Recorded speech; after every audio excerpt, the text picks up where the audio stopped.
Smart city વડોદરાના smart સત્તાધીશોના વિકાસના દાવા વચ્ચે વોર્ડ નંબર 16માં આવેલ ગાજરાવાડી પાણીની ટાંકી પાસે સતત 4 દિવસથી ડ્રેનેજના પાણી રસ્તા પર વહી રહ્યા છે।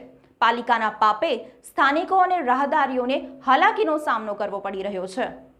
સ્માર્ટ સિટી વડોદરાના સ્માર્ટ સત્તાધીશોના વિકાસના દાવાઓ વચ્ચે વોર્ડ નંબર 16માં આવેલ ગાજરાવાડી પાણીની ટાંકી પાસે સતત 4 દિવસથી ડ્રેનેજના પાણી રસ્તા પર વહી રહ્યા છે।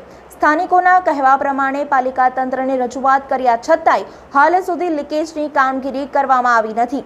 આ ઉપરાંત રોડ પર આવેલી ડ્રેનેજ લાઇન પર ઢાંકણ લગાવેલ નહીં હોવાથી વાહન ચાલકોને મુશ્કેલી પડી રહી છે। ત્યારે જાડી ચામડીના અધિકારીઓ નાગરિકોની સમસ્યાઓ દૂર કરવાને બદલે એસી ઓફિસમાં બેસી રહે છે। આજ રોજ ભાજપના લોકસભાના ઉમેદવાર ડોક્ટર હેમાંગ જોશીની ગાજરાવાડી ગણપતિ મંદિરથી ચૂંટણી પ્રચાર માટે આવતા વોર્ડ નંબર 16ના ભાજપ કોર્પોરેટર અને પ્રમુખ મહામંત્રી સહિતના પદાધિકારીઓ આ રોડ પરથી જ પસાર થઈ રહ્યા છે, પરંતુ ઉપરોક્ત સમસ્યા પ્રત્યે આંખ આડા કાન કરી વિકાસના કામો કરવાના દાવા કરી રહ્યા છે।